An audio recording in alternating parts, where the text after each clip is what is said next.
Chao here with Third Movement, bringing you guys the first podcast. Well, we've tried podcasts before. We tried them live, we tried them unlive, and it just seemed like they just didn't have um, much behind them when it came to working. So we're gonna do this one, and we're gonna do it not live, and I'm just gonna try to put them out as best I can. A lot of times my computer was down in the past, and I couldn't continue to keep doing them. A lot of the videos that I've been doing them mobile. See if we can keep it going. I actually bought a new computer setup, so it's gonna be a little while longer. But hopefully, when I get that hooked up, we can go live. But anyways, welcome to the podcast. I hope that this podcast helps you. I want it to be insightful.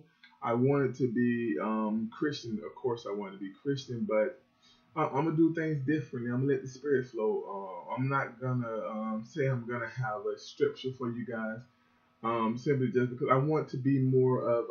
Listen, I'm doing the Monday teaching videos, and this right here, life is some parts of your life. A little background with me. My radio show up on college. And it was pretty cool. I had did a Sunday morning gospel show. Then I also did like a midday show where I played mostly R&B because that's all I really wanted. I wasn't trying to. I played what I wanted to hear. People probably had an issue with that. It's cool. So I have a little bit of background in radio. I ain't saying I'm this experienced guy. So with this show, with this podcast, I kind of want to do it in a way of I can't play music, of course, but I kind of want to do it in the way of that. But to be honest with you, I have not really. I'm gonna let it go from here. We're gonna turn the recording system on and everything, and we're just gonna talk and have a good time. Eventually, I hope to get where we can get the video and get it live where you guys can call in and talk to me. All right, so that's pretty much how I'm gonna do this podcast. I planned some of it out last night, so I do have a little bit of where I want to go, but more or less I want this to be an intro. And really in this podcast series, this is where I'm gonna let you guys know who I am, who Delacey Howard is. This is how I'm gonna introduce my testimonies. I've been debating for a while to do my testimony, and I just didn't know how to do it, how I wanted to do it. I didn't know if I wanted to do it in a video series because listen, I love to talk, and my testimony it ain't gonna be something that I can just do shortly. I just like that. But I ain't got no gangster stuff in my testimony, you know. But it's really showed the power of God and how I got close and learned Jesus as a relationship and not as a religion. Jesus as somebody that I have to be intimate with. I have to consider in everything as a person, not as a faith or a religion or a belief. I don't know what's going on with my chair. If you hear the squeaking, that's my chair.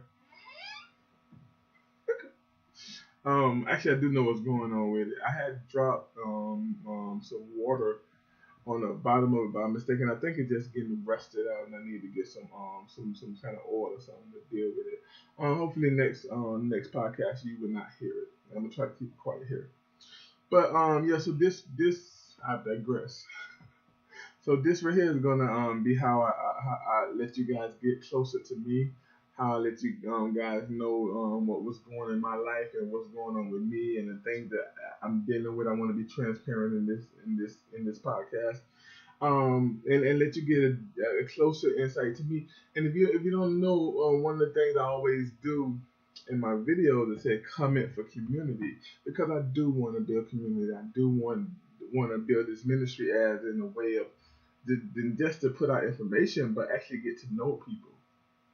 Like I would love to get to know you. I would love for you to get to know me. I would love to build a relationship with you. Based on God and everything. So That's what's good with this podcast. I want to get community going. I love the Book of Acts and how in the beginning, before the Holy Spirit fell on them, they was already in community, right? They was already with each other. And when the Holy Spirit fell on them, they fell on them. He fell on them together. They was all in the same spot. They was all like hanging out together. They was already having barbecues and stuff like that. Now, obviously, they wouldn't have barbecue. You get it. All right. So what besides you getting to know me, what else I would do is I would also like to do news stories. I apologize for the squeak squeak. Do news stories, right? I would love to get into different stories about that affects us as Christians, and then really just get into some stories that are interesting that make you say make the eyebrows right? Just eye raising stories. So we're gonna be doing that as well, and then we're gonna just get conversation starters. I wanna always leave off asking a question. I always start off asking a question and leave off asking a question. And for now, you can go down in the description. I'm sorry, in the comment section, whether you be on Facebook or Twitter or YouTube, wherever you find this at, there will be a way to contact me for comments and leave comments, and we can get in conversation. If you don't know, all the information is will be in the description below to get at me. Some of you guys may be seeing this on Facebook, and you may not know where I'm at. Look in the description; everything will be there. Facebook, Twitter, Google Plus, everything is Third Movement. Everything is slash Third Movement. I'm sorry, not on Twitter. On YouTube, Facebook, and Google Plus, everything is on Third Movement. On Twitter, it's Third Movement, but you gotta spell the third out. The other three is 3RD. With Third Movement on Twitter, you gotta spell third out. And we're on Periscope at Third Ministries. Check us out there. I've been neglecting Periscope. I really love everything about Periscope. Periscope. Periscope. I love the idea of Periscope. I just haven't had time to really do the thing that I want to do there, or get Periscope done in the way that I want to do there. So I will be trying to focus on Periscope. All right, so just to let you know a little bit about me, I want to get into an introduction of DeLacy and an introduction of Third. Now you can go on the channel and get what we're really about. So DeLacy, I grew up in a Christian home, single mother, Christian home, a brother and a sister. My mom was the minister, well, she was a youth leader, just because they didn't really allow women to be ministers and pastors and everything in the church I came up in, the Baptist church I came up in. But my mom did that for a while, and so I came up in the church. Most people's story be similar to mine. Most black people's story is definitely similar to mine. Just coming up in the church. But I came up in the church in a way that, I mean, like, we were doing homework at church. That's how much we was at church. And a lot of that influenced me definitely. It introduced me to Jesus. Now, I remember when I got saved. I got saved between I guess I don't remember. I got saved between the age of 8 and 10. And for me, what salvation meant is that I love Jesus. I did not know what it meant to walk right. Right. I couldn't tell you the 10 Commandments. But I knew, the gist of things. Stealing is wrong. Cursing. I shouldn't curse, and lying, and so that I had a very elementary idea of Christ when I first accepted Him as my Lord and Savior. The only thing that I knew when I accepted Jesus is that He was real and I loved Him. And I think that's that at the end of the day, I think that's what faith is about, right? Knowing that He's real and you love Him. Now, as I got older, as I got, especially around the age of 17, 16, 17, I started practicing more of the faith of Christianity, right? I started practicing the fasting and the praying. I prayed even when I always prayed. I knew Jesus is real and I knew I could talk to him. And I knew how to say in the name of Jesus. And I believe that would get up to God. So I always had an elementary, growing up, I always had an elementary belief or elementary idea of Christ. But it wasn't until I got 16, 17, where I started practicing the faith, right? Where I would still be caught up in different sins, right? I remember I would first time I got drunk, I was 17 years old, and I remember I was a believer. Now that was the only time and the last time I got drunk. And I remember being a believer, and I remember just being there like this can't be pleasing to God. I remember trying weed and getting high and be like, if Jesus come back right now, if Jesus caught me like this and he came back and I was high, how would that work out, right? So it was that love and that understanding, elementary understanding, because I was still growing and everything that really got me away from alcohol and drugs and that different stuff. It was the love for Christ. Like, nah, this can't be pleasing unto him.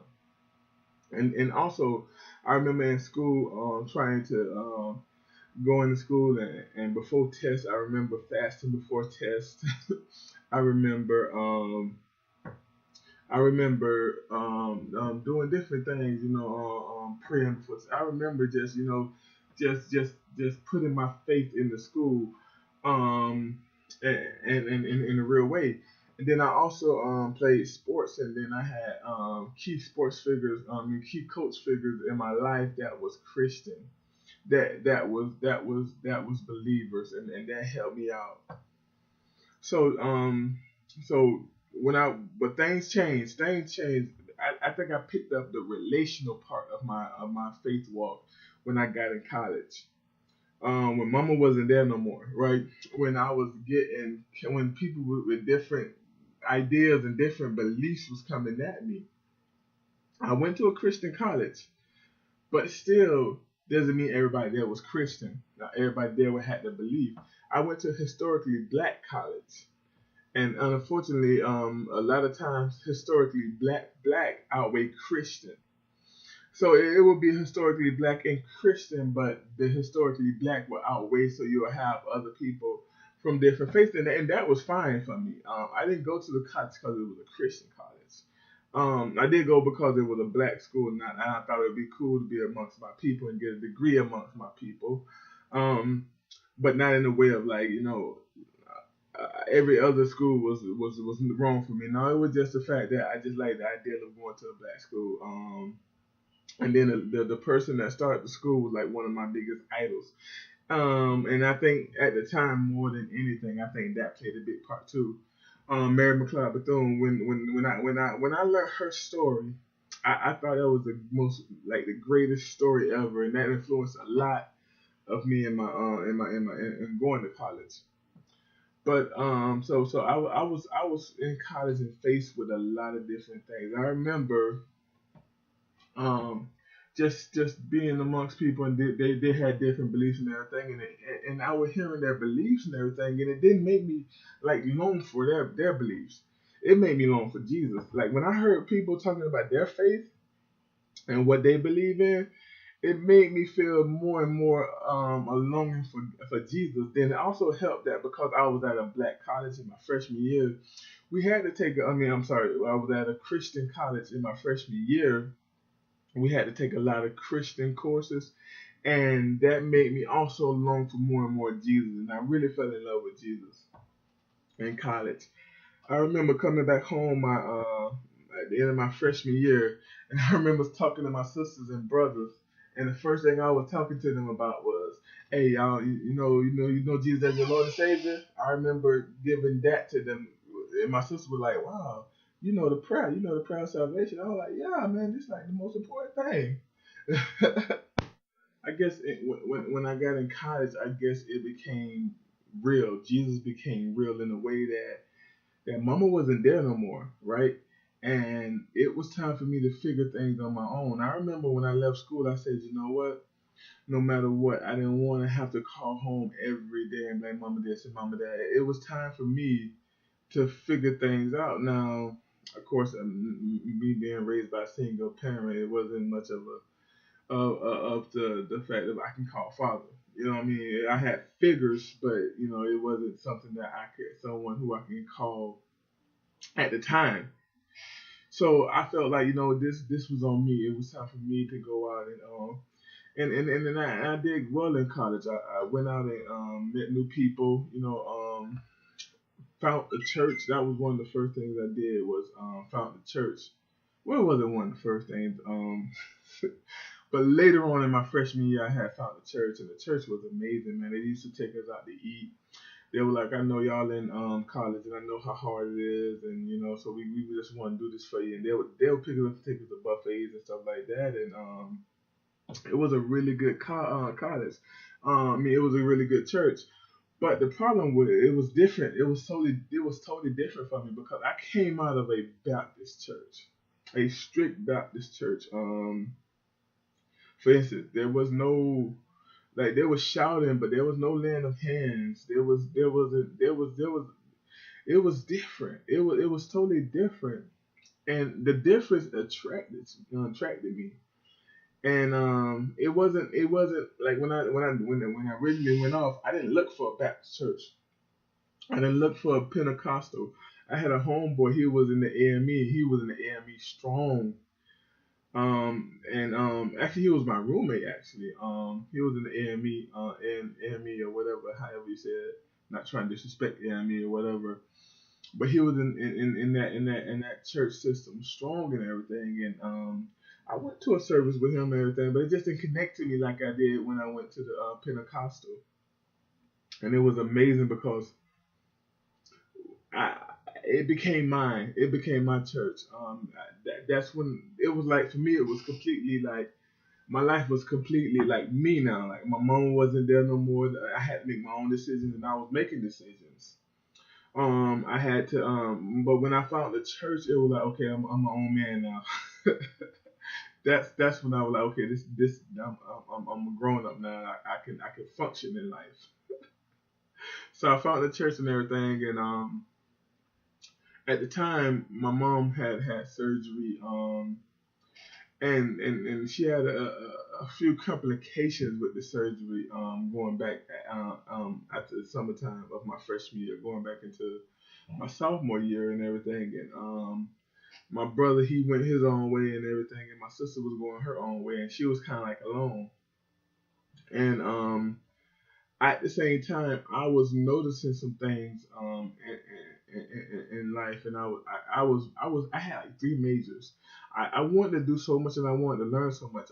I wanted to I really wanted to do music, so I had a minor in music. But my major was education, early childhood education, because I figured, no matter how much I would want to do music, no matter how much I would want to do this, that I would need something that would keep a steady income. And education would do that. And I really loved kids, and I really loved working with kids. And so I majored in education with a minor in music, and then I had another. I don't know if I don't know if I minored in it. I was just taking class towards it. I was taking class towards pastoral teaching. I forget what it was, but it was something to do with teaching. So I was doing that and everything, and then well, my sophomore year I went down into go over to my financial aid and financial planning and all that for the school and everything. And I talked to them, and I had took out loans my freshman year, which I knew I would have to take loans out because I didn't play any sports or anything like that. I went to try to play sports, but I didn't want to. Sports was dead to me. So I know I take loans out. And at the beginning of the sophomore year, they told me how much it was that I had to pay back for my freshman year. And when I seen that number, everything went everything went black. I was like, this is a lot of money. I don't know if education, working in the school system is going to pay that back all willy nilly. And then I want to have a life. I want to be able to have a house. I want to build a studio, and I want to do all these different things. I don't know if I'm gonna be able to do that with this big number. And then they showed me what it was gonna be after my sophomore year. And I went like I was already dark and it went even darker. I can't see nothing now. So I mean, the number really framed me, right? So I was like, you know what? After my sophomore year, I was like, you know what? I have to take a break. I cannot continue to get an education with this month, with this much. And this was in 2002. Actually, it was been 2003, 2004 ish. Um, and you know, it's crazy now, but it was starting to get crazy back then. And I had a conversation with my mom, and I didn't ask her to make the decision for me. I just asked her, you know, just to ask her about, you know, this whole idea of me having to pay this much back. And she was uncomfortable with it as well. But it was my decision, and I decided, you know what, man, this education for me to finish my education right now wasn't the best thing. I mean, education. Listen, people see. I want to clear this up. I do have a problem with the educational system. It's not that getting an education is bad. I would love to. If I would love for everybody to have education. Education is needed. But when you leaving home broke. I left home broke. Like I left home not with a lot of money. Um, I left home barely making it. My mom still had to support me my freshman year. I didn't have much money. I didn't have money saved up because I played sports. I couldn't get a job because I was playing sports and I was working at it and everything, trying to trying to be go to school to play football. Didn't make it, so I didn't have no money, any money saved up. So you leaving home broke, and this is the problem I have with college. We leave home, the kids leave home broke with nothing, and then they go to school and get in debt. Now, even at the time, I knew, you know, that ain't a good thing, you know, and what the Bible says about that. I think it's a travesty that we sending our kids out to these colleges to get in debt. And I'm not talking against college. Hear me, I'm not talking against college, and I'm not saying that if you send your kids off to college, you're wrong. What I'm saying is we should be thinking about what we're doing and how we're gonna send our kids. I'm gonna tell you, the best thing that ever happened to me is when I left school. And when I left school, I never left learning. I never stopped learning. I always, you know, want to read a book, pick up a book or something. I always want to know. I always want to learn. But I would say before anybody go to college, I would say the best thing to do is to get some kind of skill. And I never was for that until I had my college situation. And and I thought, you know, okay, let me get me a skill, let me get me a job, and I got a pretty good. I had a pretty good job. I actually, you know, I started sub teaching and working in that school program. I said, you know what? When I left school, I said, you know what? I'll come back. Maybe I'll get a job with the school system. Maybe they'll get me on, and maybe they'll start helping me pay for school and everything, or something like that. So I tried to go that route and everything, and realized that I really didn't want to be a teacher. I had patience for kids and I had love for kids, but I really didn't want to do that full time. So I left that and got a job, and it was a really good job, and it allowed me to have money to work on the things that I was working on. My passions, I had a chance to focus on being in church. I think I was in church like every chance, if the church door was open, I was there, and then I could focus on music, and I did.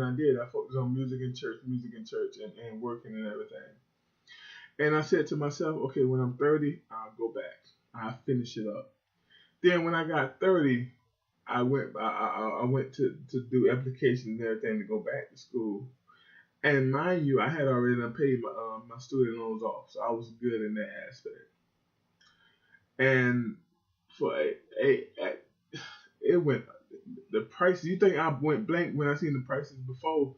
It, they went up, and I understand this because like everything around us stayed the same. Like most people jobs, you didn't get raises in the last 10 years. Like if you did get raised, it was very minimal, right? So it wasn't a lot when it came down to money and raises. but everything around us is going up, right? Like think about the food is like all time high. It's so expensive. Um, Restaurants. I mean McDonald's for a meal now is almost $8-9 just for a meal. So everything around us is just so expensive. College is going up, everything going up for pay. And when I got 30, I'm 32 now. When I got 30, I earnestly tried to go and get my education. I was like, it just doesn't make, this cannot make sense. It won't make sense. So I was like, no, I'm done. And I actually at the time 2 years ago I was doing videos, and you can understand the anger that I had towards school education. I don't know, but my generation, we had it beat in our head that education was important. Education is the answer. You want to be better, get your education, right? And for some of us, we got the education, but for a lot of us, we got debt, and we had to pay for this education. And what I'm trying to say overall is the amount that we pay for our education may have not been worth it for the amount that we just off what we had to pay. Um, I I was always raised to believe that you go in debt for one thing. You go in debt for a house. You go in debt to buy a house because there's always equity in buying a house. Even with buying a car, I remember when I bought my first car. I bought my first. It was a truck. I bought it buy here, pay here. I put a big down payment on it, and I had to pay money a month. But if I didn't fulfill that contract, it didn't go to it didn't go to my credit. They just got their car back and kept the money that they I put down and what I had paid. Now I got listen. I paid that truck off quick as I can. I didn't like owing people, or I didn't like the ideal of owing people, and I pay the truck off quick as I can. And I think debt is if we look at America now, debt is killing us. Debt is killing us. Look at how much we owe other countries. Look at most people. I have never got a credit card. Never got a credit card. The cards that I use are the bank debit cards and just debit cards. What I got in my bank account is what I spend. I don't like the idea of owing people. That scares me. I mean, like, if you want to know one of my issues is that I'm afraid of debt. I don't like owing people. The Bible says that the debtor becomes slave of the lender. The borrower becomes slave of the lender. That's scary. That's scary. And we built a system of debt. If I didn't have enough money for something, I didn't get it. Um, for instance, I think I got to a lot of technology late just because I didn't have the money for it. Like I promise you, my first big screen TV, well, it's not even a big screen, but my first, I don't know how you say it, screen. What the TV that screen like that's real skinny. My first one of those, I still had the big old back TV where you had to hold it when you picked it up, you had to use all your strength. I still had that TV for years. I mean, you couldn't put that on the wall or nothing. You had to have that on like a dresser or something. I had that for years, and now I just got to the TV where you can put on the wall. I got that about 2 years ago, and it's just because if I couldn't afford it, hey, listen, if I can't afford it, I don't want it. And I think that's what we got to get back to, especially the church. We have to get back to the point where if you can't afford, then don't do it. I look at now that they want you to put tithes on credit cards. They want you to tithes become so important that they say go in debt for it. That's not the heart of God. That's not the heart of the Father. Please hear me on this. That's not the heart of the Father. We cannot live the life of debt, man. That's killing us. And I gave a little bit of my testimony, especially my college years, to say that. To say, man, we can't live this life in debt. I mean, there's so much stuff I want to do. I'm still trying to build that studio that I wanted. Like I'm buying piece by piece here and there. It's been about 2 years, about close to 2.5 years, and my studio I'm still trying to build, man.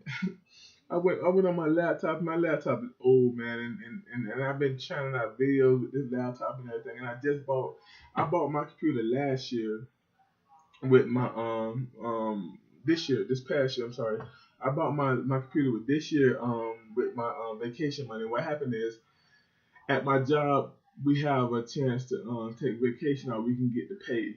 And I took the pay and I worked that week, so basically I got twice the pay for that week. And I took the extra pay for that week and I bought my computer with it. That's how I've been. That's how I've been building things up. I am not finna go in debt for to have this. I have a dream of a studio. I have a dream of having a radio station. I have a dream. I have dreams, but I'm not finna go in debt to fulfill these dreams. I don't care who it is. I don't care what it is. And I see in today's culture, people are going debt to get a facelift, what they call plastic surgery. People go in debt to get plastic surgery. People will go in debt to get boob jobs and butt jobs. All this stuff that doesn't make sense. People go in debt over and you become slave to the lender and the borrower. That doesn't scare you. That scares the heck out of me. Your education is hugely important to me. Hugely important to me. But it's not that important that I'm going to go in debt for. I did it once, shame on me. Fool me. You're not gonna fool me again. So this is the type of stuff I want to talk about in this show and in this podcast and this is just the first subject. We got other subjects we want to get into, but the question is for this segment is: do you think debt is worth it? What is something that you would go in debt for? That would be the better question. What is something that you would go in debt for? Is it a car?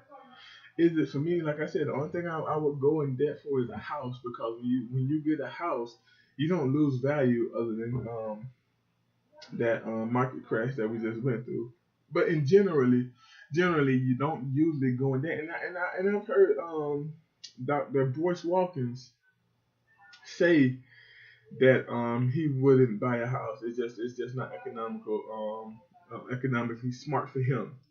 And I thought he showed some good ideas. And my mom, for years, wouldn't buy a house. She rented. And I never understood that. But my mom, when she was young, she actually had bought a trailer. So she had kind of like bought already and everything. And she just didn't think it was economically smart for her. And I do want to get on that house thing, not in this video, maybe in another video. But I think personally, I think it's economically smart to buy a house if two things. I think you should be married with a person. You should have someone to have a partner, your wife or husband. I think that would be smart, because you'll have help with it. And secondly, watch the years. Watch the years that you got to pay that off. I know it may be hard, but 15 years. I wouldn't try to go over 15 years. I definitely wouldn't go over 30 years. When it comes down to a loan. I would like my preference would be like a 10 to 15 year range. I would like to pay a house off. Think about it. So I'm 30 now. I'm 32 now. If I bought a house, that means if I paid it off in 15, about 45, 46, 47, I'll be done with it, right?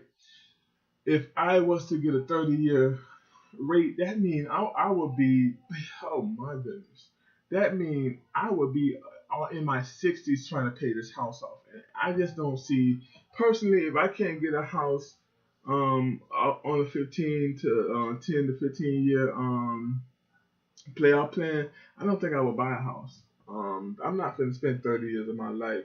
I'm already 30 some years old. I'm not going to spend 30 years of my life trying to pay this thing off.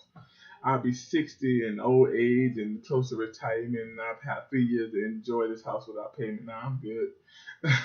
But that's just me. That's just me. In hindsight, I think it would have been better if I would have bought younger. When I was 18, the last thing on my mind was buying a house. When I was 19, 20, 21, 25, I was not thinking about buying a house. I think about 25, I was just getting around to think about, but maybe it's time for me to look into family in the house and everything. And that was more or less because of I think around 25 is where I had to slow down because before 25 I was doing like double jobs, always working two jobs. I was working long hours. I loved it too. I lived by myself. I didn't want to be home. So I will always, just be spending time working, bringing in money. But that's just a little bit about me. I have a lot more of my testimony to tell you guys, and I'll tell you that in another time. Right now, I want to switch the show up a little bit, and I want to get into a different conversation. So I was on Facebook this morning, and it was a story that I want to discuss. It's talking about a couple of a scientist out of I believe England, and I'm waiting for the story to pull up right now. Out of a scientist out of England through forensics science. Basically what he did was took a bunch of schools from around the time of Jesus, and he used them to kind of like get a picture of who Jesus is, and the picture on the screen is what they say Jesus would look like. Now, the story right here is out of Christian Post World. It says forensic science reveal more real face of Jesus than of Jesus ever. Forensic science just revealed the most realistic face of Jesus ever, and it's far different than the fair-skinned, long-haired, and blue-eyed savior most of the Western world has grown to be accustomed to.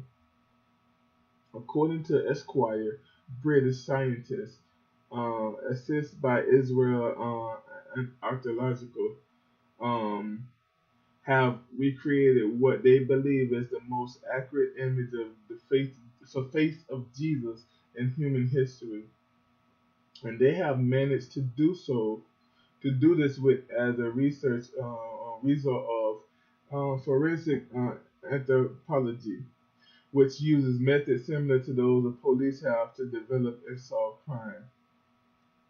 Now, basically, I just told you what they did. Now, you can go deeper into the story. For me, I don't care how too much about the story itself. I just want to talk about the idea, right? So the Bible tells us that we should be careful not to have to worship images, right? So for years we have been worshiping this image of Jesus, long hair, blue eyed, bearded face of Jesus, and who that is that we worship the picture of is actually the Pope Alexander VI's son named Caesar Borgia. That's his son. Now it said that Caesar Borgia actually was a gay, and the guy that painted him was his gay lover. Now I can't get too deep in that. I don't know. That's history. We don't know what to be true or not, right? Um, but from what it's looking like, a lot of people saying that was Caesar Borgia. Um, and that supposedly came out when the Pope Alexander VI was trying to whitewash history, quote unquote, from the story I read. Now, the issue is not so much what color is Jesus. That's what I really want to get to the bottom set. That's what I really want this to be about. It's not about the color of Jesus. And if we make Christianity about the color of Jesus, I think that's gonna be the biggest downfall of Christianity, or the biggest thing Christianity can do. Now, personally, I don't care what color Jesus was, because we gotta serve him in spirit and in truth. So that's what I'm more focused on, like serving Jesus in spirit and in truth, following his teaching, following the thing that he taught. Now, if we look at history, we know it doesn't make sense for Jesus to be white. He was in a place that where he wasn't white, where there wasn't white people at the time, right? So it makes sense. But to go to a point of having to do all this right through science, now science, I have an issue with that. No, pause. I have an issue with science, right? Because science is the definition of science is something that you can experiment on, something you have seen done. Like science is something that you have to see, experience, experiment. That's the meaning of science. But a lot of things are done in the name of science. We have given power so much, science so much power that we just believe in anything. For me, I'm not gonna rock with this picture that's supposed to be Jesus. Not because I feel like it's inaccurate. I don't care about it being accurate or inaccurate. The reason why I'm not gonna rock with it is because I don't trust science. I don't believe in science. I'm a Christian. I don't believe in Christian science. I believe that God made everything, and the Bible tells us about everything that He made.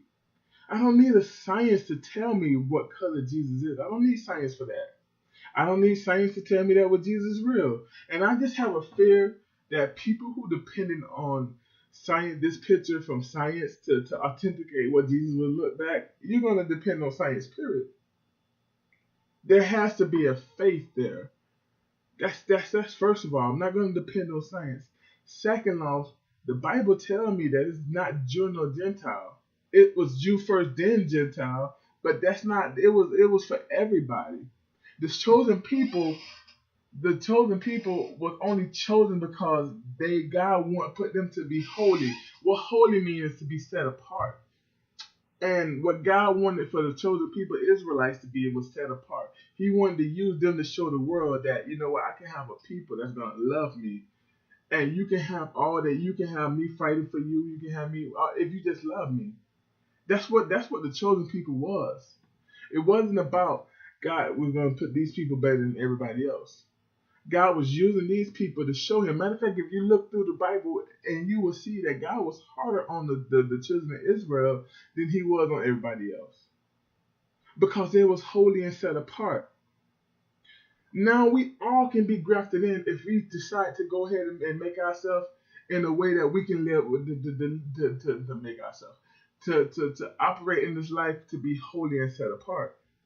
Now we do know that Jude 1:24 tells us, now to him who is able to keep me from falling and to present myself to him as a perfect offering. It's not me, right? But I can decide to be holy. I can decide, you know, Father, whatever you want me to do, I want to be obedient to you. Science take that away. This picture of Jesus takes that away. I just don't see people wanting to be set apart by knowing that Jesus was Arabian, or Jesus was black, or Jesus was white, or Jesus was Jamaican, or Jesus was Haitian. I don't care whatever you want to put in there, or Jesus was Mexican. I don't see that being what sets us apart. What sets us apart is the fact that we live like Christ, that we live different in this culture. That's what sets us apart, not the picture of Jesus. And I feel like if we hold on to this picture of Jesus, it really does us a displeasure because we lose that focus of being holy. And God said, "Be holy, for I am holy." He told the children of Israel that. Then he told the follower of Christ that we are absolutely to live holy and righteous. That's what sets us apart. The fact that we live holy and righteous to Jesus. That's what sets us apart, not what color he was. The third thing I don't like about this picture of Jesus is the fact that God clearly tells us that he don't want us worshiping images. He don't want us following things, idols. It's a reason why he said it. It's a reason why everything happens in the Bible, right? It's a reason. The Bible says in the book of Revelation that the Antichrist is going to make an image, and we're going to have to worship an image, right? In the days of Daniel, the king, he made an image. And he told the three Hebrew boys to worship that image. They said, we're not going to do it. We're not going to worship an image. They already knew that they were not to worship images. Right? Even pictures of ourselves. Like that get borderline selfies. We look at this selfie culture and look how oh my goodness, I can't say the word. Look how narcissistic we got. Y'all laughing at me? Don't stop laughing at me. But look at our culture with these pictures, right? Images. The three Hebrew boys, they went to the fire for not wanting to bow down to the image. That's gonna. The Bible tells us in the book of what you call it, in the book of Ecclesiastes, that everything there's nothing new under the sun. Everything happens though in cycles. We see it now. We seen a couple years ago where the Mohawks came back hard, and when I was a little boy, the Mohawks was in. Then that went away for like about 10, 20 years, and it came back hard. We know things go in cycles. Things don't. There's nothing new under the sun. And Jesus said, as it was in the days of Noah, so will it be when it comes to the Son of Man. That tells me that this earth is going to be looking backwards and doing what's in the past and not doing what's in the future. So when I look at the book of Revelation, it says that there's going to be an image of a beast or some kind of image that we're going to have to bow down to. I can also see that in the book of Daniel. It comes from the past. It doesn't come forward. Nothing comes from the future. That's why it makes no sense to go in the future. To go in the future makes no sense. The past makes more sense in the future because you go in the future, you might as well be going in the past. I know that sounds crazy, but it's true. There's nothing new under the sun. I did a teaching yesterday on the power of God, and I talked about the coming persecution. The coming persecution is going to be a picture of the persecution that happened in Paul's days. And Paul's days was a picture of the persecution that happened in Daniel's days. It all loops back. It's nothing new under the sun. Our power would be coming in if the Christian church power would be, and we have the ability to look into the Bible and tell the future. Where the world power is, they look to the future trying to tell their past, and it's backwards. It's not going to work. You can't look into the future and tell your past. The things that they're working on now has been done already, and I can assure you of that. Read other texts outside of the Bible that's not inspired, but people believe that they're written from the standpoint of people of God, right? Because a lot of the texts, like the Book of Enoch, nobody's been able to authenticate. Oh my goodness, I cannot speak right now. I've been talking too much. Authenticate. Drink a little bit of water. Authenticate. Nobody's been able to authenticate the book of Enoch. Doesn't mean that it wasn't expired. Now I've been holding off on the book of Enoch. Simply just because I'm still trying to understand the Bible. Me personally, I don't want to read a book outside the Bible when I don't understand the Bible. And some people say, well, it's going to help you understand the Bible, like you got books like the Apocrypha, which they say will help you understand the Bible. And that is sure, I'm spirit led, so spirit haven't led me to go into the book of Enoch or go into the Apocrypha. But I do know that a lot of things that the book of Enoch talking about, it's some parallels to the Bible that kind of make sense. But I've not been there yet. But I don't want to stop you from doing it. That could be. My brother said something to me that was really crazy when I was thinking about it. It was a point where I was thinking about going into the book of Enoch, and he said, you know, bro, you got the Holy Spirit, man. You got discernment. You know, if you're gonna go into just trust in the Holy Spirit that He's gonna discern. You're gonna be able to discern. And if you built up in Christ, now I ain't talking to like you young Christians. But if you build up in Christ and you've been in Christ a while, you've been in the Bible a while, and you feel like the Holy Spirit is leading you there, go ahead and go. He's not going to lead you there. He's not going to lead you to lead you wrong. But I just don't feel led. Like, I don't feel led to go ahead and start reading the book of Enoch. I'm still in love with the Bible. I'm still finding like new insights in the Bible. I'm still in love with the book of Acts. I'm still in love with the book of Daniel. I'm still in love with the book of Genesis. I am so in love with the book of Genesis right now. Like I don't even know what else to say. Like I've read the book of Genesis so many times, and I'm still like this. It's just amazing. I have read Genesis chapter 2 and chapter 3 more than any part of the book of the Bible, and I'm still amazed by it. Like I have this like. This love for this book, man, and especially these 2 chapters. The Bible is filled with so much stuff, man, that I'm still trying to enjoy the Bible. Me personally, I'm still finding enjoying the Bible. I'm still finding joy opening the Bible up and just breaking down the Bible, man. I'm still finding joy in getting group people together, man, and we get into the Bible and we just learn from each other and learn insights.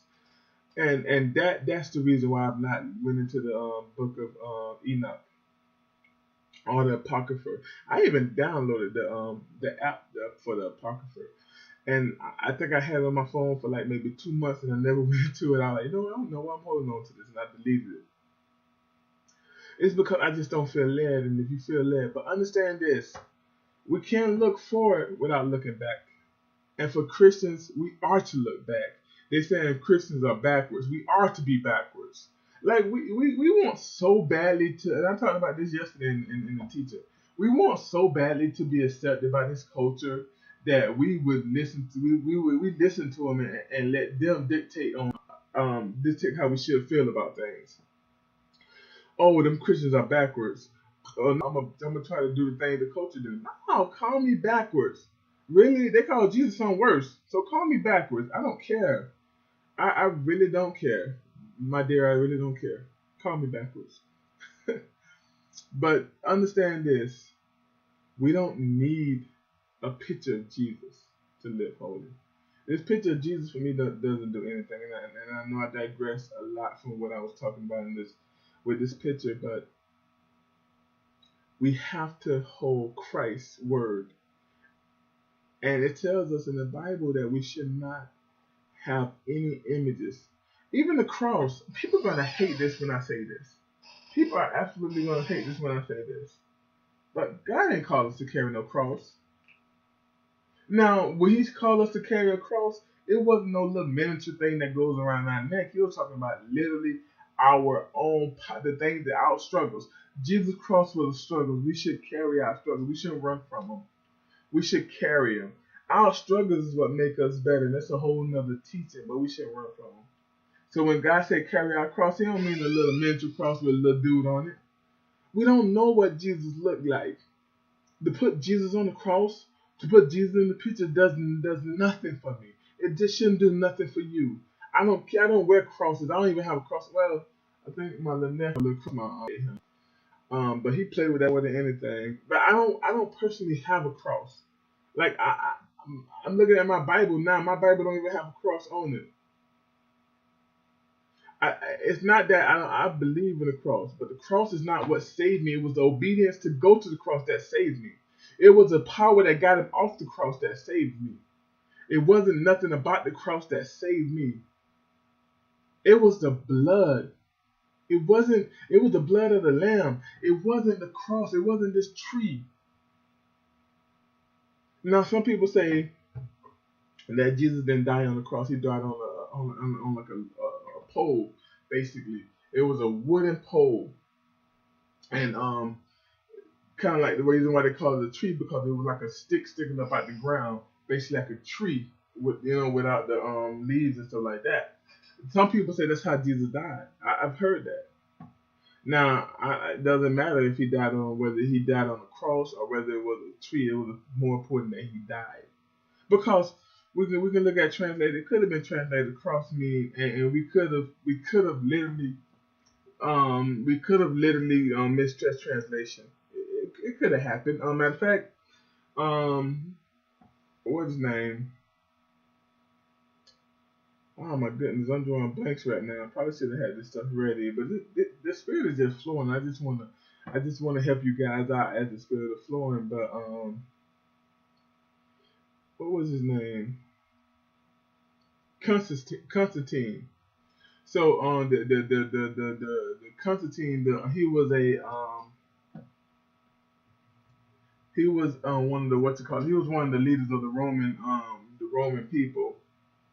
A little bit after Jesus, and the rumor has it that Constantine's father was a Christian. Before Constantine became ruler in Rome, Constantine, the former rulers used to persecute Christians crazy, but Constantine's father was a Christian, so he became a Christian and everything, and he was the one that really brought in Sunday worship, where everybody would worship on Sunday, whether you be whatever your religion was. it was Sunday worship, and slaves loved it because slaves got a day off. But it was it's out there that Constantine was out one evening, and he seen the star. He was looking. I'm sorry, he was looking in the sun, and in the sun he seen the cross, and an angel told him that's what he should conquer in. So that's how the cross became about. That's some people say. Me personally, like I said, man, it doesn't matter whether he died when Jesus died with his hands spread out, or whether he died with his hands, whatever. I just know he was nailed to something, preferably a cross. He was nailed to a cross, and he died. The cross means nothing. I'm not wearing a cross. You don't see me. You don't see that on my shirts and stuff like that. Now, is it something to good for to be a sign of Christianity? That's fine. I don't mind it being a sign of Christianity. That's fine. But it's not something I'm finna worship. My chair is squeaking hard. It's not something I'm finna worship. It's not something I'm finna have all around my house and think that this is gonna have the power. People believe that if you hold this cross up, demons gonna be scared of that cross. Right? Like demons scared of, like, you can live all type of way. You can be a prostitute, but if you hold up that cross, then the demon, you got power. No, that's not how it works. That's not how it works. Being obedient to God, the demons know. The demons know. They know. They know. Matter of fact, the three sons of what you call it in the Bible, I forget his name, but they seen Paul doing work, and they wanted to do it too. So they start casting out demons in the name of Jesus. And the demon was like, Jesus I know, Paul I know, but who are you? And it said that one man that was demon possessed beat up them three boys. He put them on him. He jumped them. The demon jumped the three boys. Like, who was this jumping? It was seven of them. No, it was just one. Because it's about who you know. It's about Christ. It's not about what he died on. It's this whole, we got so much wrong, man. We think if we throw some holy water on something that it becomes holy. Ain't no holy water out there. The water ain't holy, the person is. And the reason why the person is holy because we submit ourselves to God. I'm not holy because of the Lacey say I'm holy. I'm holy because I submit myself to God through Christ. And anytime I am unsubmitted from God, I am no longer holy. Right? That touchdown anointing, that touchdown anointing, once I get out of the will of God, once I get unsubmitted to God, you can touch me. I ain't anointed no more. But long as I'm submitted to God, long as I am in the will of God, I am in His anointing. I am His holy one. I'm sorry. Let me rephrase that. I am holy, like His holy one. I ain't saying I'm Jesus. I don't never want. No. So I'm not. But you get what I'm saying.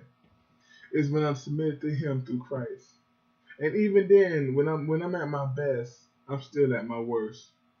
And if I am at my best, it's because of the Holy Spirit. So He get all the praise, He get all the worship, He get all the glory. So I just wanted to talk about that story. I am willing to know what are you feeling about this picture of Jesus? How do you feel about this picture of the so-called Christ? Do you think it's accurate? Does it matter that it's accurate or not? Does it matter to have a picture of Jesus in your house? I remember seeing a clip on on Facebook going around of the show Good Times with the mama and the two sons. There's one smart son, I forget his name, and then you had the tall, funny one, JJ Walker. What is his name? JJ. I forget the name. Anyways, and they talking, and the mama had a picture of Jesus, this white dude, and the son was like, "Mama, that's not what Jesus looked like." And he went into Revelation and read the Willie Herron, Feet of Bronze. And she was like, "Oh wow, so our Savior ain't white." And I remember that right there. And I remember like people be getting it twisted. Why should it matter what Jesus looked like? Matter of fact, the Bible says he had no kind features. Like, what if we got to Jesus and he was the ugliest thing ever? Not saying that would happen, but would it matter? Or would the cross matter more than what he looked like? Man, we in this culture, man. We in this culture where we get caught up on physical, where we get caught on skin color. Our culture issues with skin color. We issues with beauty. That's why we all hooked on porn in the church. It's because we hooked on this lust for beauty. It affects all of us. And we need Jesus. We need Jesus. And we don't need Jesus in the way he looks. We need Jesus in his power. We need Jesus in his glory. We need Jesus in his love. We need Jesus, man. All right, so I want to get to the this is gonna probably be the last story because this already been talking for an hour. My mouth is all kinds of dry. 17 ways of dry. But I did want to. I was gonna make this individual video, but I probably not gonna do that. No, I figured this would be a better way to do it in the broadcast, you know. But it says trans woman lived as a sick of this dude, this trans dude. He was a lumberjack with married with kids. And I want to read a little bit of this story. This is on Daily News. The reason why I'm reading out of New York Daily News, I think this is the story I posted on my Facebook from there. So we're gonna rock with this. I'm waiting for it to load up now. So let's rock with this. But just to give you a little bit of everything, he had seven kids and everything, and he decided to leave them and go ahead and just live his life as a trans woman. Actually, as a trans little girl. He said he started out off at 8, and his new mother and father had a grandchild, and the grandchild said she wanted to be the older one, and she was 9, so he said he'll go down to 6. So he's living his life now as a 6-year-old. Actually, I'm gonna play a little bit of this. I'm gonna play this story. I hope you guys can hear it.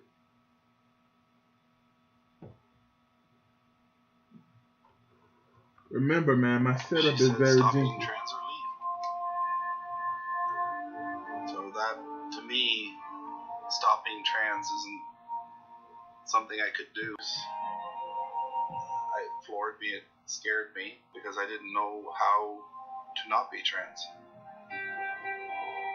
Stephanie Wall project, am I a boy or girl? Why did you decide to go so public with your story? I paid a pretty heavy price for transitioning, and so at a certain point, I thought, I've already lost everything and everything's happened. I'm going to be me, and I'm going to show other people that it's okay to be feminine for a guy. And so by coming completely out of the closet, it just liberated me to the point where, let's do this, let's talk about it, and let people know that this is okay. 2007, when I actually stepped forward and started getting myself educated as to who I was and what this was, I was pretty naive. But that naivete would quickly come to a crashing halt. At age 46, after 23 years of marriage and 7 kids, Stephanie realized she wasn't a crossdresser. She was transgender, a person whose gender is different than the sex they were assigned at birth. I'm genderqueer, I'm queer. So, having said that, what have you heard from people? A lot of feedback. There's a lot of positive feedback. There's a lot more people that are trans. Like, a lot of people come out to me. I get guys that you wouldn't think that want to wear dress, like cops and bikers, and can I wear a dress? So it gets very playful because you look at people and you think you understand what they're all about. You know, when you see a guy that's 300 pounds with a goatee who pulls in a Harley and is going through my closet and saying, can I wear this dress? Can I wear that dress? You know, or can I kiss you when I'm wearing the dress? You don't expect it. That's right. Stephanie has moved on, believing that she will never be accepted by her wife and children. These days, she's got a job plowing snow and has a new family made up of friends and a new relationship. There's days I forget my past. I can actually go a week without even thinking about what was before. So it's a fresh start. It's interesting because it's new to me, and I'm getting accepted in a way I've never been. There's unconditional love. I'm starting to feel like we have a quasi family that we're creating, and I'm allowed to be exactly who I am, and I don't have to apologize or make excuses why I'm different. I can't deny I was married. I can't deny I have children, but I've moved forward now, and I've gone back to being a child. I don't want to be an adult right now, and I just live my life like I couldn't when I was in school. How are things in your life now? Well, I have a mommy and daddy, adopted mommy and daddy, who are totally comfortable with me being a little girl, and their children and their grandchildren are totally supportive. In fact, her youngest granddaughter, when I was 8, a year ago I was 8, and she was 7, and she said to me, I want you to be the little sister, so I'll be 9. I said, well, I don't mind going to 6, so I've been 6 ever since. But we have a great time, and we color, we do kid stuff. It's called play therapy. No medication, no suicide thoughts, and I just get to play. So yeah, that was the story of the transgender woman that has left his family, 6 kids and a wife, for his trans life, his life to be a 6-year-old girl. He has a new family, right? It's so awesome. He has a new family to support him. I apologize. I was being a little sarcastic just now. I'm sorry, and this is serious. So I'm not gonna be sarcastic. And I have been working on my sarcasm. I'll try not to be sarcastic. But he left his family. He got a new family now that's gonna support him. The older couple had grandkids, and the grandkids are supportive. Everybody around in this story is supportive of him. I have a lot of questions, and one of my biggest questions is, who is he supporting? Like, you can't just walk off your kids, man. Like, you can just walk off and leave your family, your wife and kids. This woman put her trust in you, and you're gonna sit up here and say that you can't help it. You've always been transgender. You always been a woman inside of you. Then why did you get married? Did somebody make you get married? Was that a shotgun wedding? Why did you have sex with this lady that had 8 kids? Did somebody make you do these things? And I'm sorry if the word sex offends you. Like, we're Christians, we're grown, right? No one made him do anything he had to bring a family into this world. You don't have to bring a family in this world. I'm 32 and I have no kids and no wife. So you don't have to bring a family into this world. You have that option. So for him to take that option and to cower out on his option because he said he don't want to be an adult no more. He don't want adult responsibilities. He just want to be a little girl. You weak. You got mental issues. That is a mental person. That is a mental train of thought. I know. We're facing a future where we're going to be called mentally ill because we believe in Jesus. We believe in this pie in the sky, this spaghetti monster. I've heard it all. But while they're calling us mental, they're actually affirming this crap. It is crap. I'm pissed off and I'm upset. And I'm not pissed off where I want to hurt somebody. I'm not pissed off and upset where I want to hurt him. I'm pissed off and upset because I know the pain that these kids are feeling now. Matter of fact, I don't know the pain these kids are feeling now. I didn't grow up with a father always accessible in my life. I didn't. But they grew up with a father who turned into a woman. I can't imagine how that feels. They won. These kids have one of the most embarrassing, the most unthoughtful, the most hurtful, the most everything about having a dysfunctional family. They won. This wife has won the dysfunctional family award, and that's sad. All because of one that don't want to be a grown up no more, and he don't want to be a woman. First it started off he didn't want to be a man. First it started off he didn't want to be a man, right? That's where it started. Ah, man, listen, man. This man is a was look like he do hard labor. This dude, I see some pictures of him and his family and everything. He looked like he was a dude that was jacked back in the day doing some work. You know, he looked like a man's man, right? If we look at all this transgender, the big profile stories, I mean, he was an athlete. He made money off being an athletic dude, and now he's a woman. So I'm not fin. Listen, let me get my emotions in check. The thing that saddens me and hurts me and upsets me is when I think about the kids, right? The kids are in a good position. You know what, man? I've known people that got married and they just didn't want to be with each other, but and did that. I'm not saying that's right. I'm just saying I respect that more than just walking out. Now, it says that he had an option of to stop this stuff that he was doing or leave. So I guess she gave him an ultimatum. And if you was in her, I don't like dudes. I like chicks.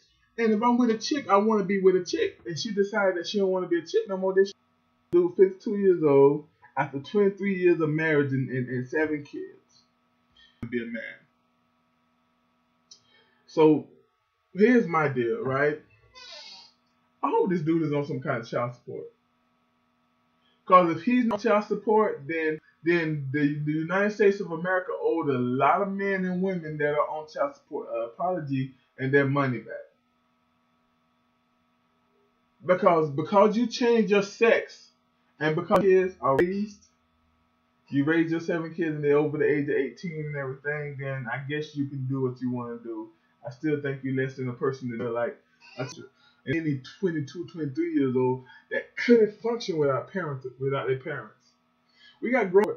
If he doesn't have to take care of his family, if he doesn't have to go and spend time with his kids. Now, the biggest reason I'm doing this story is because so often these stories get women I didn't know women. Y'all was having sexual relationships. Y'all was doing stuff that couple was doing. That's a lie. No, you wasn't. No, you wasn't. No, you wasn't. And listen to me. If you want, it's the fact that we love me. I love me. And when you look, if we look at all these fathers walking out, it's because they love themselves more than they love them kids. They love themselves more than they love them. They love themselves more. And we end up with situations like this. I'm not trying to faith on anybody. This is mental illness. This is people who have mental illness, and we think that by accepting them, by whatever they want to be, if he want to be a 6 little girl and we accept him, that's going to make him better. He said he had thoughts of suicide. That means depression. That means mental illness is there, right? We can't glance over that. We cannot glance over the fact that he had mental illness. Or he was facing suicide. He said this is play therapy. This is shameful. This is shameful. So now, according to him, see, I always thought in my mind, deep down in my mind, I always thought that I was a slice of pizza. And every time somebody see me, I think you should give me $10.99. How much does a medium pizza cost? A large pizza cost? I think every time you see me, you should give me $10.99 because I am a pizza and I need to be sold. And if I'm not sold, it's gonna hurt my mental stability, my mental establishment. So every time y'all see me, give me $10.99 because I am a pizza. And you say, okay, putting kid and jokes aside, You saying what's the difference between him believing he's a woman and you believing in Jesus? Good question. Great question. I want to answer that. Evidence, but that's evidence. Damn, they know it. That's why Jesus is in the history books. They know that was a God man. Now, whether they want to accept that or not, that's on them. But throughout born that was supposed to be a woman, and there was never a woman that was born that was supposed to be a man. Throughout history, we can't find a gene for that. Well, science can't find it. They can't find that in science. They can't find it in science, just like they can't find Jesus wasn't God. They can't find that in science. But they're trying, and they can't find it. So call me mental. I don't care. But I know there was a sorry, my words are just leaving me today. But I know that there is a evidence for Jesus. But there's no evidence of a man being a woman. There's no evidence of a man born as a woman. There's no evidence for that. There's no evidence of a man loving a man out of birth. There's no evidence for that. But there's evidence for sin. And what's happening now is your sin become better than mine. You worshiping your sin. I do not worship my sin. I hate my sin. You are worshiping your sin. And that's deadly. And in church, we need to pray for these people. I'm telling you this story not because I'm upset. I'm not telling this story because this is something that I want to talk about. No, this is something that we need to pray about. This is a good story to talk about, but this is a better story to pray about. And I hope that this guy get the prayer and the help that he needs. I hope the people around him get the prayer and the help they need because when you're an older couple and you're an old couple, you taking a grown man and saying this is my little girl, man, what, man? Okay, me and my wife in public, right? I'm not married yet, but when I get married, me and my wife in public, we holding hands, right? And then next, she's holding a grown man hand, that's dressed up as a little girl. How would that? How? How can I walk down the road? How? Man, because I think that's it's me. I apologize to everybody. It's me because I just see that as crazy, but maybe the world doesn't. Maybe I'm crazy, and I don't care if you call me crazy. Call me crazy. This story right here, man. This is a weird. So let's pray for these people.